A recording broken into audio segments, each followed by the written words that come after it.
Hi, ഇന്നൊരു ചീരക്കറി ഉണ്ടാക്കിയാലോ? എൻ്റെ വീട്ടിലുള്ള ഈ വലിയ ചീര, ഇത് ചിലരുടെ വീട്ടിലൊക്കെ ഉണ്ടാവും. ഈ ചീര എടുത്തിട്ട് ഓരോന്നോരോന്നായിട്ട് മുറിച്ചെടുക്കുക. ചീരൻ്റെ ഇല ഇതേപോലെ മുറിച്ചെടുക്കുക. ഇല അങ്ങനെ തണ്ടോട് കൂടിയിട്ട് മുറിച്ചെടുക്കുക. എപ്പോഴും ഇല നുള്ളുമ്പോൾ തണ്ടോട് കൂടി എന്താ പറയുക, മുറിച്ചെടുക്കാൻ ശ്രമിക്കുക. അപ്പോഴല്ലേ വേറെ അവിടെ വരുള്ളൂ. അപ്പോൾ ഇതേപോലെ ആവശ്യത്തിന് എന്നിട്ട് വെള്ളത്തിലിട്ട് വെക്കുക. അതിൽ പലതും ഉണ്ടാവും, അപ്പോൾ പല ജീവികൾ. അപ്പോൾ അതേപോലെ വെള്ളത്തിലിട്ട് വെച്ചതിന് ശേഷം ഓരോന്നോരോന്ന് ഇങ്ങനെ കഴുകുക. ശേഷം ഉള്ളി, തക്കാളി, പച്ചമുളക്, വെളുത്തുള്ളി, ഇഞ്ചി. അപ്പോൾ ആദ്യം വെളുത്തുള്ളി ഒന്ന് വെളിച്ചെണ്ണയിലിട്ടൊന്ന് കുറച്ചും കൂടെ ഒന്ന് ആവട്ടെ.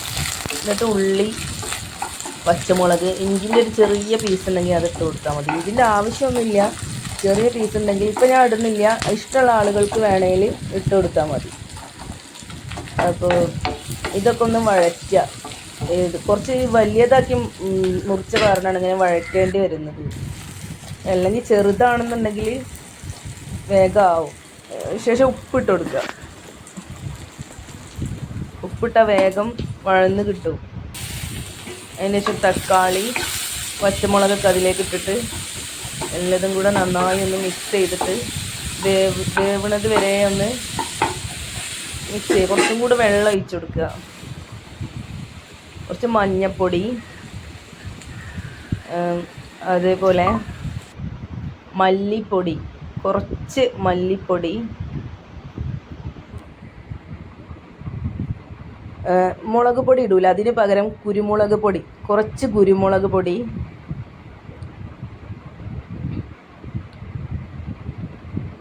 ഒക്കെ ഇട്ടിട്ട് ഒന്നും കൂടെ ഒന്ന് യോജിപ്പിച്ചെടുക്കുക. ഇത് വലിയ ജീരകം, ചെറിയ ജീരകമാണ് കേട്ടോ, ചെറിയ ജീരകം.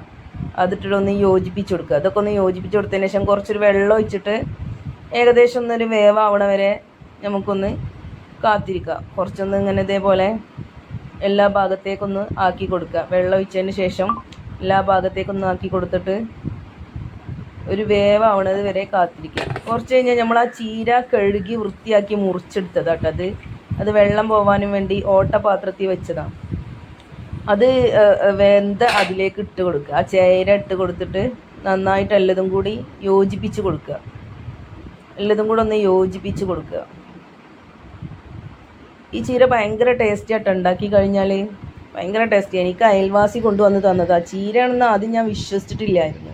പിന്നെ അയൽവാസി കൊണ്ടുവന്ന് തന്നതിൻ്റെ ശേഷം അപ്പോൾ അതൊക്കെ ഒന്ന് ആയി. ഏകദേശം ചീരയൊക്കെ ഒന്ന് വെന്ത് കഴിഞ്ഞതിന് ശേഷം തേങ്ങാപ്പാൽ ഒഴിക്കുക. തേങ്ങ അരച്ചത് ഞാൻ അതിലേക്ക് പിഴിഞ്ഞ് ഒഴിക്കുക കേട്ടോ. തേങ്ങ അരച്ചതാണ്, പച്ചക്ക് അത് ഒന്നിടാതെ അരച്ചതാണ്. അത് അതിലേക്ക് പിഴിഞ്ഞ് ഒഴിക്കുക. തേങ്ങാപ്പാൽ ഒഴിക്കുക. ശേഷം അതൊന്നും കൂടെ ഒന്ന് യോജിപ്പിച്ച് കൊടുത്തിട്ട് എല്ലാ ഭാഗത്തും ഉപ്പ് നമ്മൾ ആദ്യം കുറച്ച് കൂടുതൽ ഇട്ട കാരണം ഇനി ഉപ്പ് ചേർക്കേണ്ട ആവശ്യമില്ല. എല്ലാ ഭാഗത്തേക്കും ഒന്ന് ആയി ഒക്കെ ഒന്ന് യോജിച്ചതിന് ശേഷം നന്നായി ഒന്ന് ഇളക്കി കൊടുക്കുക. ഇത് ചോറിൻ്റെ കൂടെ ഒക്കെ കൂട്ടാൻ ഭയങ്കര രസമുള്ള കറി കേട്ടോ. ചോറിൻ്റെ കൂടെ ഇത് നന്നായി ഒന്ന് ആയതിനു ശേഷം ഇപ്പം ഏകദേശം ഒന്ന് ആയിട്ടുണ്ട്. നന്നായി ഒന്ന് ആവണ വരെ നമുക്കിത് മൂടി വെക്കാം. ഞാനിപ്പോൾ ഇത് ക്യാമറയ്ക്ക് വേണ്ടി കുറച്ച് തുറന്നതാണ് കേട്ടോ. മൂടി വെച്ചതിന് ശേഷം തുറന്നത്. അതിന് ശേഷം തൈര് ഒഴിച്ചു കൊടുക്കുക. തൈര് അതിൻ്റെ മേലെ ഒഴിച്ചു കൊടുക്കുക. എന്നിട്ട് ഒന്നും കൂടെ ഒന്ന് വഴന്നതിന് ശേഷം ഏകദേശം ഒന്ന് ആയി. ഏകദേശം എല്ലാം ഓക്കെ ആയി. എല്ലാം ഒന്ന് റെഡിയായി. എല്ലാ ചേരുവകളും ഒന്ന് റെഡിയായി. അതിന് ശേഷം നമ്മൾ പച്ച വെളിച്ചെണ്ണ എടുത്തിട്ട് അതിൻ്റെ മേലെ ഒഴിച്ചു കൊടുക്കുക. എല്ലാ ഭാഗത്തേക്കും ഒന്ന് റെഡി ആയതിന് ശേഷം പച്ച വെളിച്ചെണ്ണ എടുത്തിട്ട് അതിൻ്റെ മേലത്തെ 4 ഭാഗത്തും ഇങ്ങനെ ഒഴിച്ചു കൊടുക്കുക.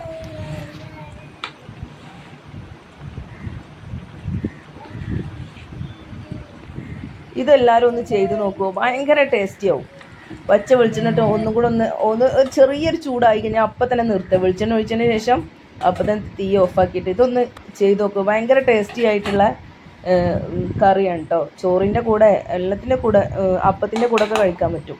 ശേഷം അതിന് ശേഷം കുറച്ചൊന്ന് വേപ്പിൻ്റെ ഇല ഇട്ട് കൊടുത്താൽ മതി. എല്ലാവരും ഒന്ന് ചെയ്ത് നോക്കുക. Thanks for watching my video.